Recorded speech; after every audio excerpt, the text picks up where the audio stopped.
dos temas que comprometen tanto a gineco como a anestesia, que es el manejo de la vía aérea en la paciente embarazada y el RCP en la embarazada. Marce, ¿de qué te reís? Sí, no sé. Soy una persona feliz, Pep. ¿De qué te reís, Marce? Bien, voy a hablar primero de unas generalidades. El manejo de la vía aérea en la paciente embarazada sigue siendo un reto para el anestesiólogo, en especial en aquellas con preeclampsia y obesidad. Más adelante vamos a ver por qué. Eh, Aunque el gol estándar para el manejo es la intubación endotraqueal, cuando existen dificultades, la prioridad nuestra es oxigenar y ventilar a la madre. Bien, la incidencia de vía aérea difícil y o fallida en la paciente embarazada tiene un promedio entre 1 cada 250 a 1 contra 300 y esto supera 10 veces a la población general. Em, el riesgo de letalidad en la anestesia regional en la población obstétrica es 16 veces menor comparado con la anestesia general. La anestesia general representa la séptima causa de muerte materna y en la gran mayoría de las muertes maternas relacionadas con anestesia general está implicada la inadecuada ventilación, la intubación fallida y la broncoaspiración. Bien, la anestesia general es la elegida en cirugías de extrema urgencia con mínimo tiempo para una adecuada evaluación preoperatoria. Porque uno generalmente convierte esta anestesia neuroaxial en una anestesia general. Y las causas más comunes es que falle la anestesia regional, las hemorragias, las cesáreas complicadas o la prolongación del tiempo quirúrgico. El incremento en el uso de la anestesia regional para pacientes obstétricas ha disminuido las probabilidades de entrenamiento y manejo de las vías aéreas en los residentes y especialistas. O sea que cuando más usamos anestesia neuroaxial, más práctica perdemos en la intubación de una paciente embarazada. Solo un 5 a 7% de los casos son manejados con anestesia general. Eh, otro dato también es que hay un incremento en los reportes de complicaciones post-extubación, como la broncoaspiración, la falla para la reintubación y la depresión respiratoria en el periodo postoperatorio temprano. Bien, el papel de los tetra, pero también de los anestesiólogos, es hacer una identificación temprana de los casos potencialmente complejos o con alto potencial para eventos adversos y solicitar la aplicación oportuna de catéteres epidurales con funcionamiento comprobado, no solo catéter epidural, sino anestesia raquídea. Realizar adecuada evaluación preoperatoria de la vía aérea, identificación del paciente con predictores de vía aérea difícil y tener la sala de parto equipada y completa para el manejo avanzado de la vía aérea. Hay que tener conocimiento por parte del personal obstétrico y anestesiológico de los cambios que existen en la vía aérea propios de la embarazada y la manera de evaluarlos, y proveer un adecuado y rutinario entrenamiento al personal que trabaja en la sala de parto sobre manejo, simulación de la vía difícil y reanimación en pacientes embarazadas. Bien, la preparación, la valoración de la vía aérea durante el trabajo de parto previo a una cesárea y el equipamiento adecuado con dispositivos para el manejo avanzado de la vía aérea unido al entrenamiento permanente del personal son las claves para el éxito y la disminución de las complicaciones. Por ende, cuanto más practiquemos y más preparados estemos, mayor tasa de éxito vamos a tener. Bien, los cambios anatómicos que encontramos en la mujer embarazada es el aumento de peso, incremento en el volumen de las mamas, edema con aumento de la vascularidad de las mucosas de la vía aérea superior debido a los elevados niveles de estrógenos. Hay un incremento en el volumen sanguíneo y este edema que se produce es más acentuado en los pacientes con preeclampsia, lo cual puede comprometer de manera importante el manejo de la vía aérea. Además de un aumento del índice de masa corporal y la edad, hay un aumento en el diámetro cervical y hay un aumento de los ronquidos, que son predictores de ventilación e intubación dificultosa.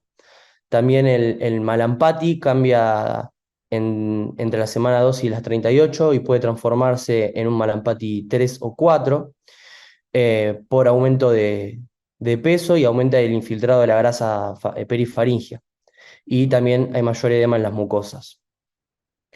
Durante el trabajo de parto, este puede empeorar por incremento del edema de las mucosas de la vía aérea superior por efecto del esfuerzo de pujar, por lo cual es importante revalorizar la vía aérea durante este. O sea, nosotros debemos evaluar la vía aérea previo al parto, durante, y si se llega a complicar en intubar, intentar volver a evaluarlo.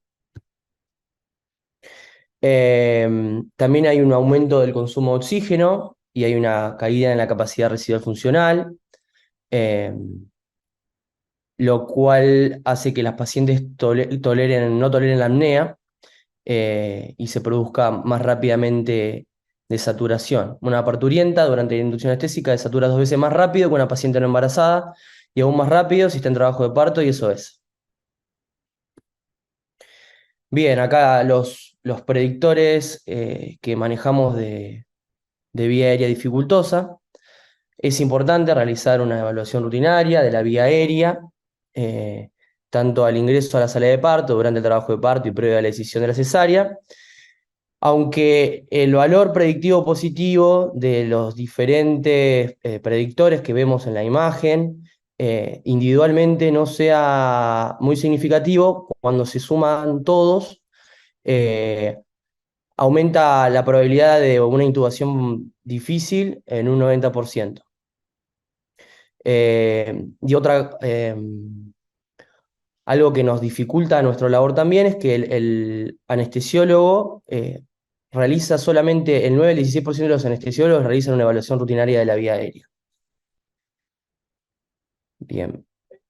Y dentro de esto, si encontramos, más adelante los vuelvo a nombrar, pero bueno, los nombro acá que aprovechamos la imagen. Tenemos el Malampati, la solución mandibular o la protrusión mandibular, tiene que ser el grado 1, 2 o 3, si la mandíbula inferior va por delante del maxilar superior, si choca los dientes o si el maxilar inferior queda por detrás del maxilar superior. La apertura vocal correcta tiene que ser mayor a 4 centímetros, que el movimiento cervical tiene que ser de 90 a 100 grados, la distancia tiro mentoniana tiene que ser mayor a 6,5 centímetros, la rotación de la cabeza tiene que ser mayor el perímetro cervical, perdón, tiene que ser mayor a 42 centímetros. Bien, el objetivo de la evaluación es predecir, asegurar y aumentar la probabilidad de ventilar y oxigenar al paciente.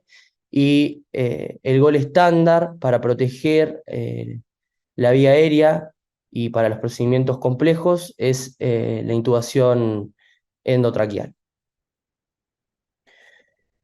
Bien, un trabajo que se hizo en 2006 con 22.260 intentos de intubación. Tomaron como predictores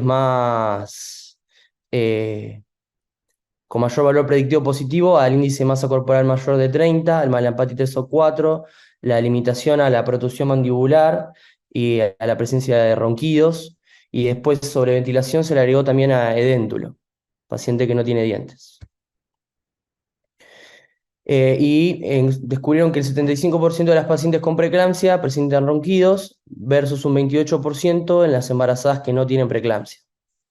Eh, en cuanto a la evaluación de los predictores de intubación dificultosa, encontraron que los que aumentaban más la probabilidad de tener una vía dificultosa fue el cuello corto, los incisivos superiores prominentes, la micrognata y el Malampati 3 y 4. Y todos estos sumados aumentan un 90% la probabilidad de una laringoscopía dificultosa.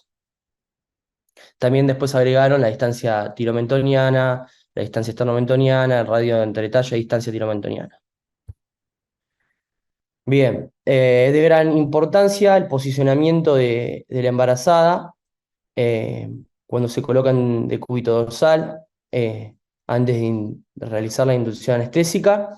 Se prefiere la posición en rampa, colocando almohada o la rampa propiamente dicha, como nosotros tenemos en el hospital, para alinear el conducto auditivo externo con la depresión supraesternal y de esta forma alinear el eje orofaringio y laringio. Y también libera el cuello de las mamas prominentes con un ángulo entre 25 y 45 grados, lo cual mejora la capacidad residual funcional, facilita la ventilación y en adición la denitrogenización, que es lo que hacemos en la preoxigenación. Y está recomendado una preoxigenación con FIO mayor al 90% por al menos 3 minutos para mejorar el tiempo de tolerancia a la apnea y facilitar la intubación, darnos más tiempo para intubar. Eh, Aunque realicemos anestesia regional, tenemos que tener a nuestro paciente posicionado por cualquier eventualidad para que el inicio de la intubación sea más rápido y obviamente tener también todos los elementos a mano. No podemos estar en un quirófano que, por ejemplo, no tengamos un laringoscopio cerca.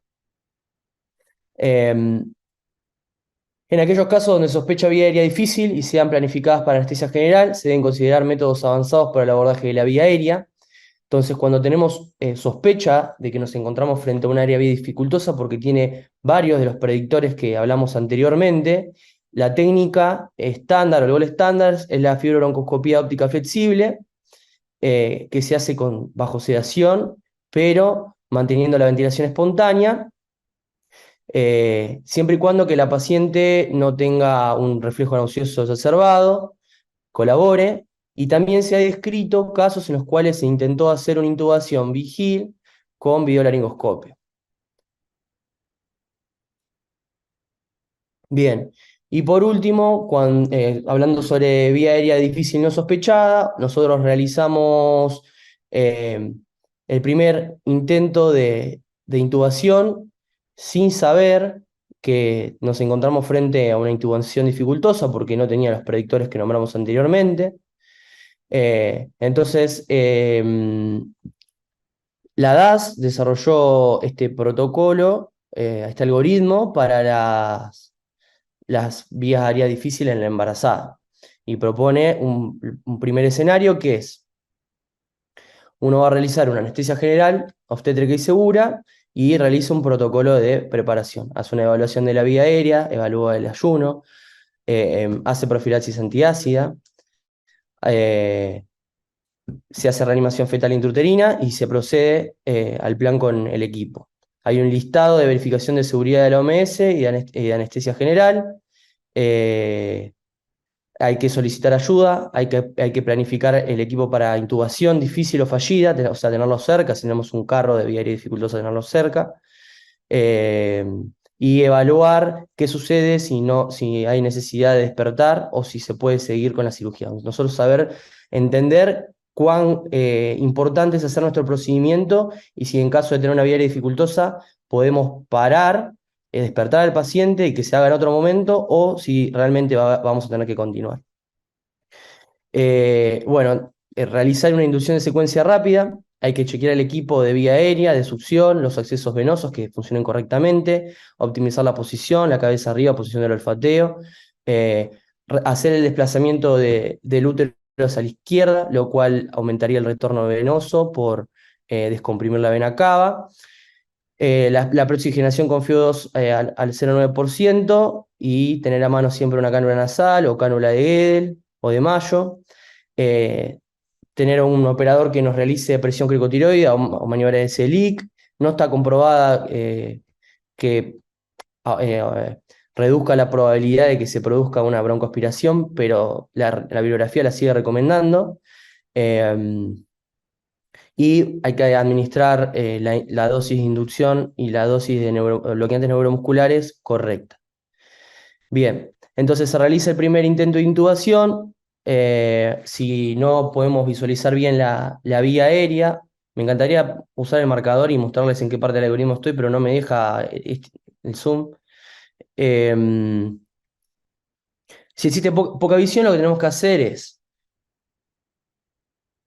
modificar algo en el escenario, que es reducir la presión cricoidea, cambiar, hacer manipulación laringe externa, recolocar la cabeza del cuello, la almohada, usar el buggy o el estilete o la guía de Edgeman. Si este intento es fallido, tenemos que volver a, a ventilar con máscara. Tenemos que asegurar la ventilación y la oxigenación. Entonces, luego de toda esa mejora, lo que hacemos es un segundo intento de intubación. Y ahí tenemos que evaluar si este intento de intubación se logró, seguimos con el procedimiento. Si no se logró, fallamos, tenemos que... El tercer intento lo tiene que hacer el personal que esté mejor calificado para intubar, o sea, el que tiene más experiencia. Entonces, declaramos este intento como intubación fallida, se pide ayuda y tenemos que priorizar la oxigenación, ya sea con máscara facial, utilizando cánulas o con un dispositivo supraglótico, como son las máscaras laringias. Si con la máscara laringia o con la máscara facial logramos oxigenar y ventilar al paciente, ahí tenemos que plantearnos y evaluar si vale la pena seguir con el procedimiento o despertamos a nuestro paciente. Entonces, si lo logramos, hacemos el procedimiento. Si fallamos, declaramos a nuestro paciente no ventilable, no intubable, y se intenta asegurar la vía aérea de forma quirúrgica. Si se logra, obviamente, de vuelta tenemos que evaluar si vale la pena seguir con el procedimiento o si sacamos a nuestro paciente de ahí, lo llevamos a la terapia intensiva o eh, hay dos caminos a seguir. Si con este acceso quirúrgico no logramos ventilar y oxigenar a nuestro paciente, lo que tenemos que hacer es dar soporte vital avanzado a la madre y realizar una cesárea perimortem. Entonces, lo importante del algoritmo que nos llevamos es que tenemos que priorizar la ventilación y eh, y la oxigenación y discernir en qué camino tomar. Si seguimos con el procedimiento una vez que logramos la oxigenación o terminamos el procedimiento. Y en el caso de que no lo logremos, seguir avanzando en el algoritmo y no seguir intentando con las mismas maniobras y con los mismos métodos para intubar.